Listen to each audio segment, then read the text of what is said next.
jamaah, oh jamaah. Alhamdulillah. Alhamdulillah kembali lagi di Islam itu Indah dan Masya Allah kita pelajari pagi Dengan hari ini. apa sih? Kita sedang membahas mengenai nafkah batin. Nafkah batin Bunda. Assalamualaikum, Papa pulang. Wah, ya Allah. Apa sih artinya? Pokoknya dengerin aja deh kita pelajari semuanya pagi hari ini. Nah sebelum itu aku mau ngasih lihat dulu nih. Tayangan mengenai sholat sunnah 2 rakaat bagi pasangan suami istri. Langsung aja jamaah kita lihat ini dia tayangannya. Silakan.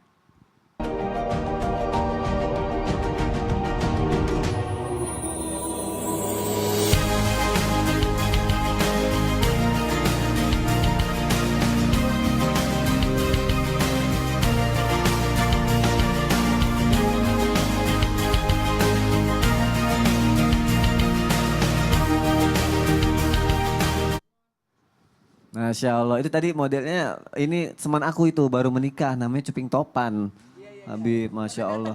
Pernah datang ya? Masya Allah. Oh, bagus suaranya kalau ngaji. Suaranya bagus banget, Masya Allah. Semoga ketika menikah menyempurnakan katanya separuh agamanya ya. Yeah. Semoga keluarganya menjadi keluarga yang sakinah, mawaddah warahmah ke depannya. Amin. Nah tadi kan kita lihat dia melakukan sholat sunnah 2 rakaat. Nah ini pembahasannya kan mengenai nafkah batin.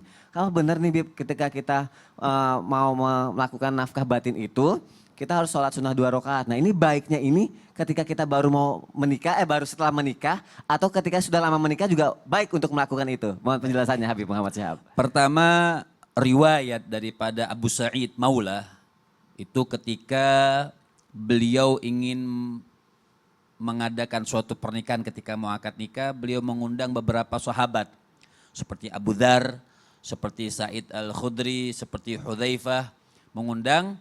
Maka sebelum ketika mereka lagi kumpul, maka sahabat-sahabat ini mengatakan kepada Abu Sa'id ini, beliau mengatakan apabila engkau didatangi oleh istrimu, maka sholatlah 2 rakaat.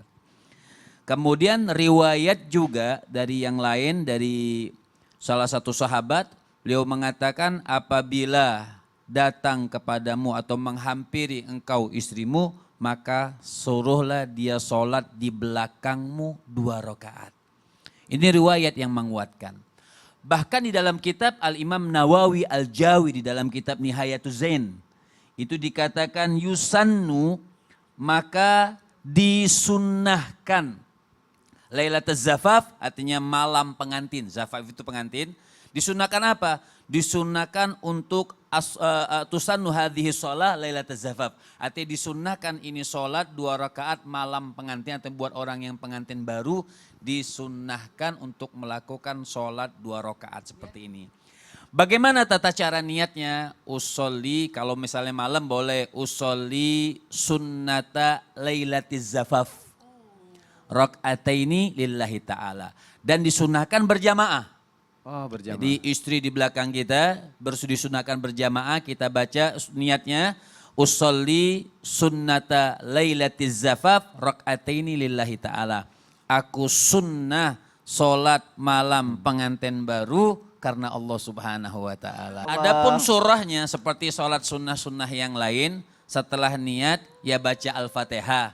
Ya, bukan tidak ada mau doa iftitah juga boleh. Kemudian baca suratul Fatihah, baca surahnya terserah, mau panjang mau pendek terserah. Biasanya baca rakaatul ula, yaitu rakaat pertama qul ya ayyuhal kafirun, kemudian rakaat yang kedua bacanya qul huwallahu ahad. Lantas apa faedahnya?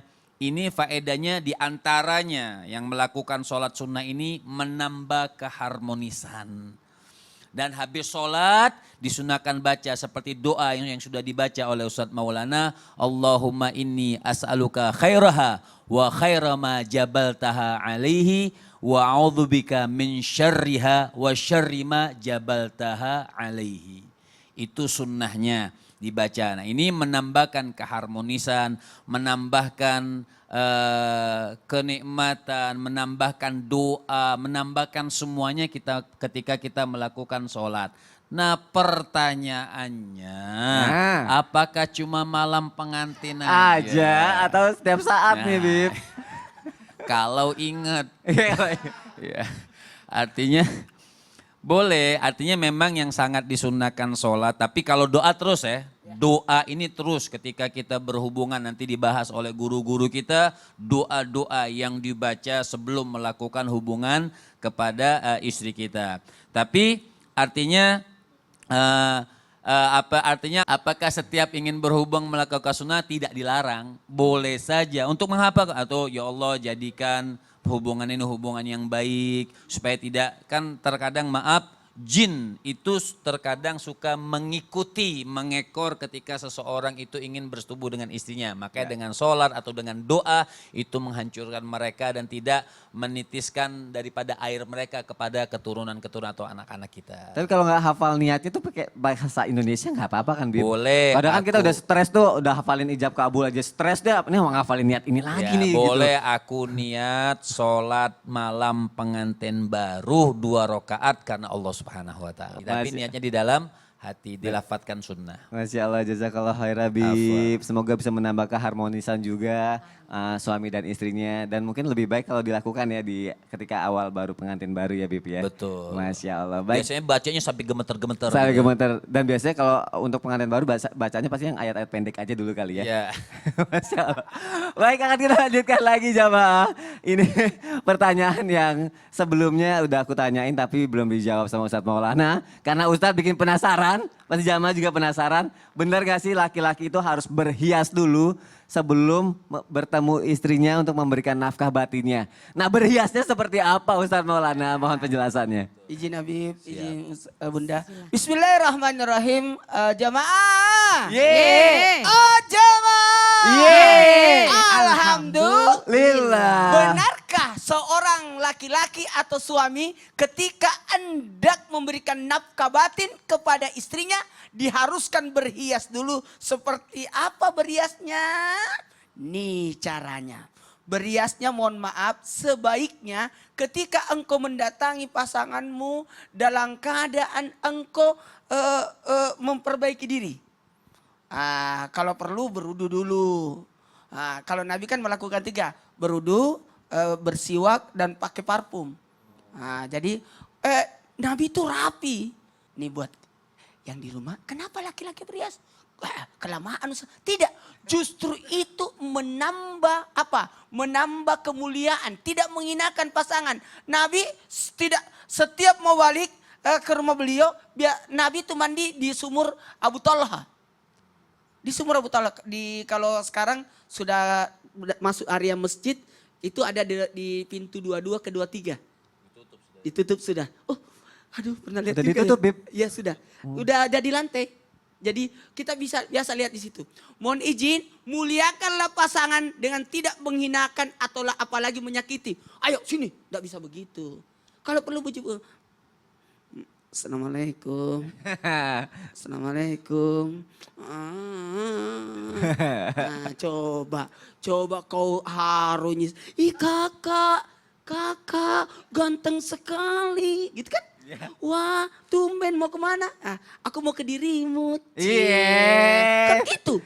Jadi seakan-akan wanita, aduh suamiku hebat banget loh. Memuliakan aku, tidak menghinakan aku. Lalu menjadikan ibadah. Ini ibadah. Makanya sebaiknya berwudu. Betul-betul suci. Tadi sudah disampaikan oleh Habib. Bahwa sebenarnya jangan sampai setan mengikut. Bukankah kalau orang berwudu dikawal malaikat? Bukankah orang berwudu itu senantiasa dijaga para malaikat? Makanya bagusnya berwudu. Apalagi kalau bisa salat sunat dulu. Otomatis orang yang salat itu bersih. Bersih. Karena syaratnya salat itu bersih badan, pakaian dan tempat. Jadi kalau begitu kenapa lagi? Kita kembali lagi. Nabi memakai wangi-wangian. Kenapa mau wangi-wangian? Artinya memakai wangian sebagai untuk apa? Sunnah Nabi. Ada 3 yang tidak boleh ditolak itu. Apa itu Ustadz? Parfum. Parfum, Susu. susu, Dan bantal. dan bantal. Jadi yakinlah wanita tidak akan menolak dirimu kalau baumu harum. Masya Allah. Tapi kalau baumu Baru kecium baunya udah bau, males ya. Aduh mungkin. udah males deh. Mohon maaf ya. Ini nafkah ini sesuatu yang menyenangkan. Kenapa sesuatu yang menyenangkan? Jangan sampai terasa terpaksa. terasa terpaksa, apa sih malas mandinya, biasa begitu. Ya. Atau biasanya kalau Ustaz, orang laki-laki itu nuntut perempuan berhias tapi dia nggak berhias, Ya, itu salah. Itu salah. Kenapa berwudu? Mencapai keberkahan serta bersiwak sebagai kemuliaan sunnah Nabi. Itu bayangkan kalau berbicara kan harusnya kata Bunda Tuti tadi ngobrol-ngobrol dulu Ya. sebelum tidur. Kalau bau mulutnya siwak saya pingsan. Pingsan. Nggak jadi. Nggak jadi. Jadi sebaiknya harus bukan saja badannya, bukan saja tubuhnya yang bersih, suci, tapi juga bau mulutnya. Masya Allah, makanya itulah pentingnya kita berhias diri itu jadi dulu ya bukan ternyata ya. sesuatu yang dianggap sepele. Sunnah Nabi itu pasti ada tujuannya. Benar. Baik, dan pasti tujuannya baik buat kita karena kan give and give ya Ustaz, saling memberikan yang terbaik terhadap pasangan masing-masing ya Ustaz ya. Jadi jangan cuma menuntut istri untuk berhias Iya, sementara kitanya suami enggak. Oh, Nah, baik Ustadz Maulana, jazakallah khair Ustadz. Kita lanjutkan lagi, tapi kali ini bukan saya yang nanya. Saya mau ngasih kesempatan untuk jamaah yang ada di rumah untuk bertanya melalui media online-nya. Ada? Ada, nanti insya Allah akan dijawab sama guru-guru kita solusinya apa, dikasih yang terbaik insya Allah. Baik langsung aja, Assalamualaikum warahmatullahi wabarakatuh. Waalaikumsalam Kak. Baik. Ustazah. Iya, hai. Gimana? Ada masalah apa nih? Insya Allah dicarikan solusinya sama guru-guru kita ya. Iya, jadi gini, suamiku itu udah 2 kali selingkuh. Untuk yang pertama, aku udah maafin, aku udah lupain. Nah, ternyata dia ngulangin lagi. Aku baru ini dengan wanita yang beda ya, status saja ya. Lalu untuk yang kedua kali ini, mereka berhubungan cukup lama. Dan suami saya dari awal ketahuan selingkuh itu dia nggak jujur semuanya. Dengan berjalannya waktu dia baru ketahuan, ternyata dia jauh lebih dekat sama anaknya si selingkuhannya ini. Dan saya pun selalu mengungkit-ungkit perselingkuhan dia dan dia marah suami saya. Baiknya gimana ya Ustaz, saya juga bingung dengan suami saya yang selingkuh terus kayak gini gitu loh. Saya sempat minta cerai, cuman dia nggak mau saya cerai. Seperti itu Ustaz saja. Baiknya Baik, gimana? itu aja pertanyaannya ya sementara ini ya. Iya. Ya oke, kalau gitu untuk yang pertama dijawab sama Bunda Tuti dulu ya Bunda, izin. Iya, baik terima kasih pertanyaannya luar biasa. Ini adalah merupakan ujian dari Allah Subhanahu wa taala. Tidak ada dalam rumah tangga itu pasangan ingin saling mengkhianati. Tetapi ketika terjadi satu sama lain seperti itu, maka pertama Mbak atau Ibu bersabar. Karena seorang istri itu ketika masih dalam satu ikatan pernikahan, apapun yang dilakukan oleh suami ketika suami tidak memerintahkan kita untuk berbuat yang tidak baik dan melanggar perintah Allah, kita wajib taat kepada suami. Tetapi ketika suami sudah meminta maaf kepada kita dan menyesali perbuatannya dan kelihatannya memang betul-betul tidak melakukan lagi, maka kita memang harus memaafkan. Seperti yang disabdakan, atau seperti yang kita ketahui dalam Al-Quran, Allah itu memerintahkan kepada kita untuk segera memohon ampun dan mencari surganya Allah. Bismillahirrahmanirrahim. Wasari'u ila maghfiratim min rabbikum wa jannatin 'arduhas samawati wal ard u'iddat lil muttaqin. Jadi kalau kita ingin disebut atau dikatakan menjadi orang yang bertakwa, maka kita lanjutkan ayat berikutnya, seperti siapa orang yang bertakwa itu? Istri ingin menjadi istri yang bertakwa, suami ingin menjadi suami yang bertakwa. Tapi ketika ada kesalahan, maka di situ dilanjutkan alladzina yunfiquna fis-sarra'i wad-dharra wal kadhiminal ghaidh wal 'afina 'anil nas. Maka tidak ada manusia yang sempurna, luput daripada kesalahan. Disitulah Mbak dengan keikhlasan hati maafkanlah suami, kita songsong masa depan, jangan lihat ke belakang. Memang sakit hati tapi berusaha untuk tegar. Insya Allah ke depannya akan lebih baik lagi. Mudah-mudahan bermanfaat. Amin, mungkin kan Ya, awal-awal Ustazah. kayak gitu karena krisis kepercayaannya itu ya Bunda ya. Jadi makanya pengen tahu aja kepo dengan kebenarannya, tapi maafkan dan mungkin jadi lebih baik lagi nantinya. Kalau menurut Habib Muhammad Syihab gimana Habib? Pertama saya tidak menanyakan sama Mbak, cuman begini aja, dilihat hubungannya. Kalau hubungannya itu hubungan yang haram, artinya tidak tanpa pernikahan dengan status yang benar, maka sudah berdosa. Suami berdosa. Maka apa yang dilakukan oleh istri, ajak ngobrol, musyawarah dan sampaikan itu perbuatan yang tidak bagus yang dilarang oleh Allah Subhanahu wa taala. Dan yang kedua, apabila hubungan itu hubungan yang memang halal mereka menikah, kita tidak bisa berbuat apa-apa, memang di dalam Islam itu diperbolehkan.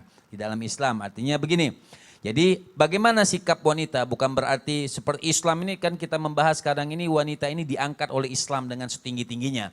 Lantas bagaimana sikap perempuan apabila suami seperti yang ditanyakan oleh dikatakan oleh Ustazah Tuti tadi, apabila seorang suami sudah minta maaf dan tidak mungkin juga dia menceraikan yang kedua, kecuali dalam hubungan yang haram dia tinggalkan. Tapi kalau itu hubungan yang halal sudah mau gimana lagi kita katakan kita sambung dengan bersama, kemudian maafkan suami dan tidak perlu mengungkit-ungkit kesalahan. Jadi ditanyakan lagi, jadi bisa menimbulkan emosi dan tidak selesai masalah. Jadi musyawarahkan, saling memaafkan, dan kemudian tumbuhkan rumah tangga dengan ibadah kepada Allah Subhanahu wa Ta'ala, saling menerima. Jadi si suami menerima istri dan istri juga menerima kesalahan suami selama suami sudah mengakui kesalahannya dan minta maaf, seperti itu. Nah, gimana Mbak? Sudah? Ya, terima kasih Ustadz. Saja, sudah cukup Sama-sama. jelas sih. Ya pokoknya Mbak tetap semangat ya Mbak ya, tetap doain yang terbaik. Doain suami ya Mbak. Doain yang terbaik buat suami dan semoga suaminya juga berubah, bukan malah mengulangi lagi kesalahannya, tapi malah semakin sayang sama Mbak nanti ya. Iya, amin. Amin. Pokoknya Mbak sehat Oke, selalu, Kak. bahagia selalu ya.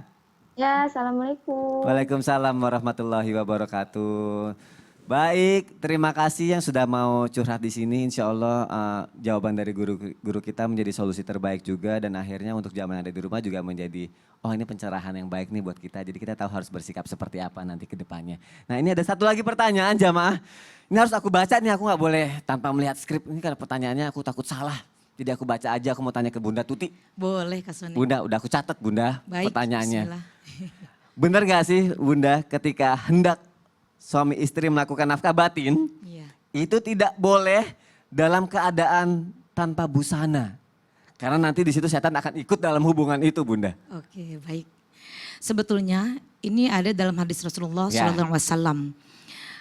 Memang dikatakan ini ada salah satu hadis yang mengatakan ini hadis hasan. Ada Dan ada hadisnya? juga hadis do'if. Ya. Tetapi dalam melakukan kita nafkah batin, kenapa tidak boleh dalam Kenapa keadaan boleh? telanjang? Mau jelasinnya nanti apa sekarang nih?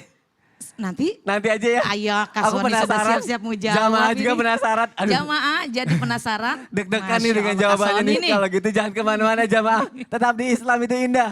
Jamaah, oh jamaah. Alhamdulillah.